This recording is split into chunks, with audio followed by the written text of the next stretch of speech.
नमस्कार दोस्तों, गुरु ज्ञान टीवी चैनल पर आपका स्वागत है। दोस्तों, 17 जुलाई देवशयनी एकादशी के दिन इस जगह जला देना हल्दी वाला दीपक, बन जाओगे करोड़पति। दोस्तों, इस दिन का महत्व बहुत ही ज्यादा बड़ा होता है और इस दिन आप लोगों को हल्दी वाला उपाय जरूर करना चाहिए, जो कि पंडित जी ने अपनी अभी की ही कथा में यहाँ पर बताया हुआ है। तो दोस्तों, इस वीडियो में चर्चा करेंगे एकादशी, आषाढ़ मास की कृष्ण पक्ष की एकादशी के विषय में, जिसे हम देवशयनी एकादशी के नाम से जानते हैं। बहुत अद्भुत इस एकादशी के व्रत का महात्मा है। वेद पुराण के अनुसार देवशयनी एकादशी व्रत के दिन व्रत या उपवास करने से सभी तरह के पाप, जो कि मनुष्य योनि में जाने अनजाने में अनेक तरह के पाप होते हैं, एक दो पाप नहीं होते हैं। हम लोग मनुष्य हैं, अनेक तरह के पाप कर बैठते हैं। कई बार जानकर करते हैं, कई बार अनजान में करते हैं, लेकिन दोबारा ना करने की शपथ लेकर अगर देव श्रेणी एकादशी का व्रत किया जाए तो इस व्रत का यह बहुत बड़ा फल है कि मनुष्य के सभी तरह के पाप इस व्रत को करने से समाप्त हो जाते हैं। इस व्रत के पुण्य का प्रताप कई यज्ञों के बराबर फल मिलता है। देवशयनी एकादशी व्रत पर भगवान विष्णु की या अपने इष्ट की, जैसे हम लोग अब भगवान श्री कृष्ण की पूजा करते युगल सरकार की, वैसे आप कोई भी राम सीताराम जी की पूजा करते हैं। हम किसी भी मतलब अपने आराध्य की पूजा करें, पर इसमें नारायण भगवान की पूजा की जाती है, मीन्स अपने इष्ट श्री कृष्णा की पूजा की जाती है। और उस समय हमें ज्यादा से ज्यादा सत्य बोलना चाहिए। दशमी की रात्रि से ही हमें ब्रह्मचर्य का पालन करना चाहिए। संभव हो सके तो हम लोगों को दशमी की रात्रि को ही भोजन नहीं करना चाहिए, संयम रखना चाहिए। जो भी मनुष्य जरूरतमंद हो, दशमी की रात्रि से ही हमें यश भाव अपनाना चाहिए कि जरूरतमंद का हम सहयोग करें, उसे जो भी व्यवस्था कर सके उसे सुख दे सके, जल पिलाकर फलहार कला कराकर आदि याद तो हमें वह अवश्य करना चाहिए। और इस देवशयनी एकादशी व्रत में रात्रि में विशेषतः जागरण का बहुत बड़ा महत्व है। जिस व्यक्ति को प्रचुर संपत्ति चाहिए, सुख चाहिए, ऐश्वर्य चाहिए, यश चाहिए, ऐसे मनुष्य को देवशयनी एकादशी के दिन हल्दी वाला उपाय जरूर करें, क्योंकि उसको इस उपाय को फल बहुत ही जल्दी मिल जाएगा। दोस्तों, अब हम समझते हैं इस वाले उपाय को हमें करना किस समय है। तो सबसे पहली बात दोस्तों, हम समझते हैं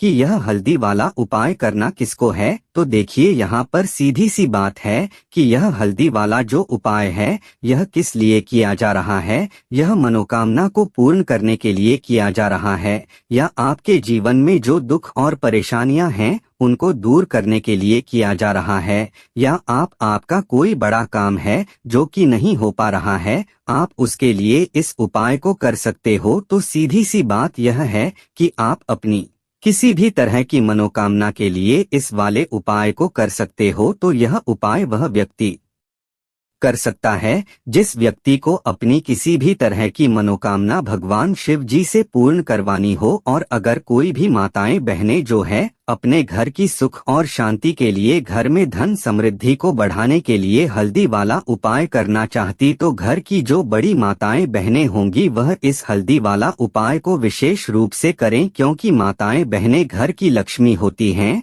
और जब घर की लक्ष्मी कोई विशेष उपाय करती है तो उसका फल ही बहुत जल्दी मिल जाता है और बहुत बड़ा होकर मिलता है। अन्यथा इस उपाय को कोई भी व्यक्ति कर सकता है, चाहे वह बड़ा हो, चाहे वह छोटा हो, चाहे वह बच्चा हो। जिस व्यक्ति को यह हल्दी वाला उपाय समझ आ गया, वह व्यक्ति इस हल्दी वाला उपाय 17 जुलाई 2024 बुधवार देवशयनी एकादशी के दिन जरूर करें, क्योंकि उसको इस उपाय को फल बहुत ही जल्दी मिल जाएगा। क्योंकि बुधवार देवशयनी एकादशी के दिन भगवान विष्णु जी बहुत आसानी से प्रसन्न हो जाते हैं। तो आइए अब हम समझते हैं कि इस हल्दी वाला उपाय को आपको करना कैसे है और इस उपाय को करने का जो समय है वह क्या है। तो देखिए, इस 15 जुलाई 2024 बुधवार देवशयनी एकादशी के दिन किए जाने वाले यह हल्दी वाला उपाय जो उपाय है यह मुख्य रूप से सुबह के समय होगा। किस समय होगा? सुबह के समय होगा। आपको कोशिश यही करनी है कि सुबह के समय हम इस हल्दी वाला उपाय को कर ले, पर किसी कारणवश अगर आप सुबह इस उपाय को ना कर पाओ, आपको कहीं काम से जाना हो या किसी और काम की वजह से आप उपाय को ना कर पाओ, तो आपके पास फिर दूसरा मौका रहेगा जो कि शाम के समय का रहेगा। आपको आने में 7 बजे तक आप नहीं पहुंच पाते हो तो दोस्तों आप रात 8 बजे तक भी अगर उपाय को करो तो भी चल जाएगा, और अगर इससे भी थोड़ा देर हो जाती तो भी आप उपाय को कर सकते हो, क्योंकि 17 जुलाई 2024 बुधवार देवशयानी एकादशी का दिन है। यह दिन बहुत ही काम आता है पूरे साल भर में, इसीलिए जब आपको मौका मिल जाए, जब आप इस उपाय को जरूर कर लेना। कोई भी उपाय हो आप कभी भी कर सकते हो बुधवार देवशयनी एकादशी के दिन, बस कोशिश करना कि समय के थोड़ा मतलब अंतर्गत ही कर लो, पर किसी कारणवश अगर ना कर पाओ तो फिर आप थोड़ा देरी से भी कर सकते हो, आपको उपाय जरूर मिलेगा। तो चलिए जानते हैं इस एकादशी में किए जाने वाले उस खास उपाय के बारे में, लेकिन उससे पहले एक प्रार्थना, अगर आप चैनल पर नए हैं तो कृपया चैनल को सब्सक्राइब अवश्य कर ले। देखिए पूरे साल में पड़ने वाली इस आषाढ़ महीने का एकादशी का बहुत से साधकों को इंतजार रहता है। आषाढ़ महीने का पूरा महीना भगवान विष्णु को समर्पित होता है, माता लक्ष्मी को समर्पित होता है, माता तुलसी समर्पित होता है, और इस एकादशी में किए जाने वाला यह उपाय हमें हरि हर महादेव की कृपा भी प्राप्त करा देता है। देखिए इस वीडियो में हम लोग पूज्य गुरुजी जी द्वारा बताए गए कुछ बहुत ही खास उपाय जानेंगे, लेकिन इन उपायों से पहले आप एक बात जान लीजिए कि आपको इस एकादशी में या फिर किसी भी एकादशी में किसी भी पेड़ की, किसी भी पौधे की कोई पत्ती नहीं तोड़नी है। पूज्य गुरुजी अपनी शिव महापुराण की कथा में यह बात कई बार कह चुके हैं कि आपको कोई पत्ती या कोई भी डंडी तोड़नी नहीं होती है, खास तौर से एकादशी के दिन बिल्कुल भी आपको नहीं तोड़ना है। इसी के साथ आपको एक और बात का ध्यान रखना है कि आप जब भी सुबह स्नान करें, किसी भी साल में पड़ने वाली जितनी भी एकादशी होती है उन सभी एकादशी में आप अपना एक नियम बना लीजिए कि एकादशी जब आएगी तो उस दिन आप सुबह जब स्नान करेंगे तो उसमें एक चुटकी हल्दी मिला लेंगे। गुरु जी कहते अगर यह नियम आप पूरे साल की एकादशी में ले लेते हैं तो आप स्वयं देखेंगे कि एक साल पहले आपका जीवन कैसा था और एक साल बाद आपका जीवन कैसा होगा, क्योंकि हल्दी डालकर जब भी हम लोग स्नान करते हैं तो गुरु जी कहते हैं कि इससे हमारे जीवन का दुर्भाग्य समाप्त होता है, माता लक्ष्मी की कृपा प्राप्त होती है, हमारे जीवन में धन आकर्षित होता है और हमारी सारी दरिद्रता समाप्त हो जाती है। इसलिए आपको यह नियम जरूर लेना चाहिए। अब बात करते हैं पूज्य गुरु जी द्वारा बताए गए सबसे बड़े उपाय के बारे जो आपको इस एकादशी के दिन में करना है। देखिए इस बार की एकादशी बहुत ही महत्वपूर्ण है। आप सभी जानते हैं आषाढ़ महीने का भगवान नारायण को समर्पित होता है और यह एकादशी भी पड़ रही है 17 जुलाई 2024 बुधवार देवशयनी एकादशी। देखिए इस उपाय के लिए आपको एक दीपक ले लेना है। दीपक आप मिट्टी का भी इस्तेमाल कर सकते हैं या फिर आप चाहे तो अपने घर पर आटा मारकर उसका भी दीपक बना सकते हैं। इस दीपक में आप ही का इस्तेमाल करना है। शुद्ध देसी गाय का अगर घी मिल जाता है तो यह आपके लिए बहुत ही विशेष होगा। अगर नहीं मिल पाता है तो फिर आप शुद्ध घी का इस्तेमाल कर सकते हैं। अब देखिए इस दीपक में आपको गोल रुई की बत्ती का उपाय हम लोग इसलिए करेंगे क्योंकि हम लोग यह दीपक भगवान नारायण के निमित्त लगाएंगे, यानी भगवान विष्णु के निमित्त लगाएंगे। यह दीपक ही हमारे जीवन के सारे संकटों को समाप्त करेगा। हम जीवन में किसी भी तरह से अगर दुखी है, चाहे धन प्राप्त नहीं हो पा रहा है, चाहे हमारे व्यापार में आए दिन कोई ना कोई समस्या आ रही है, या फिर हमारे जीवन में कोई समस्या आ रही है, तो यह हल्दी वाला दीपक हमें इन सारी समस्याओं से बाहर निकालकर धन धान्य की प्राप्ति कराएगा। देखिए शाम के समय में ही आपको यह उपाय करना है। शाम को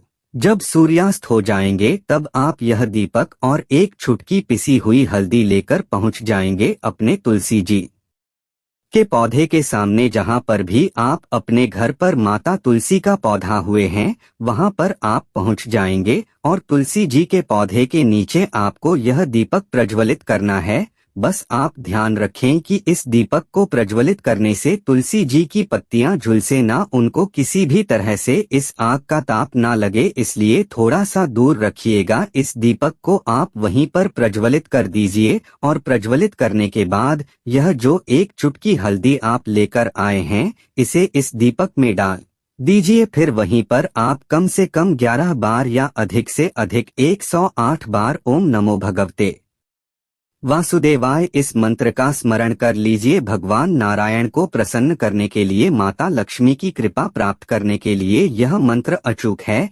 इसलिए आपको इस मंत्र का कम से कम 108 बार जाप जरूर करना चाहिए। फिर वहीं पर बैठ आप भगवान नारायण से प्रार्थना कर लीजिए, माता लक्ष्मी से प्रार्थना कर लीजिए कि आपके जीवन में जो संकट चल रहे हैं, जो धन से संबंधित समस्याएं चल रही हैं, उनको दूर करने की कृपा करें। देखिए, अगर आप पूज्य गुरु जी की शिव महापुराण की कथा सुनते हैं तो आपको पता होगा कि इस आषाढ़ महीने का मेन दीप दान का कितना ज्यादा महत्व है और इसीलिए आपको इस देवशयनी एकादशी में यह एक दीपक तुलसी जी के निमित्त जरूर दान करना है, भगवान नारायण के निमित्त जरूर दान करना है। इस एक दीपक से क्या होगा यह आप आने वाले कुछ ही हफ्तों के अंदर जान जाएंगे, इसलिए आपको यह एक दीपक जरूर प्रज्वलित करना है गुरुजी द्वारा बताए गए खास उपाय के बारे में। क्योंकि बुधवार के दिन देवशयनी एकादशी पड़ रही है, इसलिए आपको इस उपाय के लिए 7 चने की दाल ले लेनी है। 7 चने की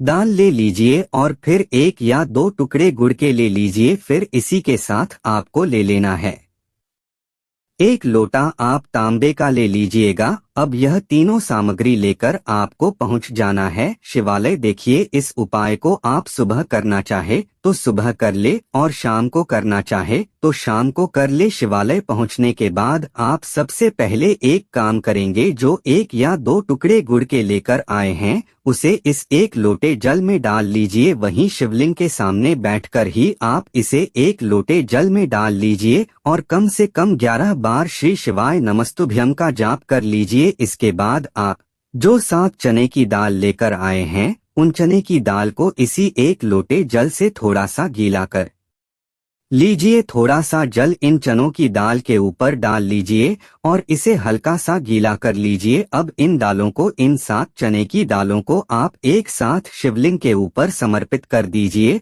और बृहस्पति महादेव का स्मरण कर लीजिए। कौन से महादेव का? बृहस्पति महादेव का समर्पित करने के बाद आपके जीवन में जिस भी तरह की समस्या चल रही है उसको दूर करने के लिए बृहस्पतिश्वर महादेव से प्रार्थना कर लीजिए। या फिर आपकी कोई विशेष मनोकामना है जो बहुत दिनों से परिपूर्ण नहीं हो पा रही है तो उसको परिपूर्ण करने के लिए बृहस्पति शावर्या महादेव से प्रार्थना कर लीजिए। और फिर यह 1 लोटा जल जिसमें आपने गुड़ मिलाया है उसको शिवलिंग के ऊपर धीरे धीरे करते जाइए और लगातार ओम नमः शिवाय मंत्र का स्मरण करते जाइए। पूज्य गुरु जी ने कहा कि गुण का टुकड़ा जब भी हम लोग शिवलिंग में समर्पित करते हैं तो इससे हमारे जीवन में ऊंच तेज की वृद्धि होती है, और जब भी हम चने की दाल शिवलिंग में समर्पित करते हैं तो ऐसा शिव महापुराण की कथा में कहा गया है। पूज्य गुरु जी ने अभी अपनी पिछली शिव महापुराण की कथा में बताया था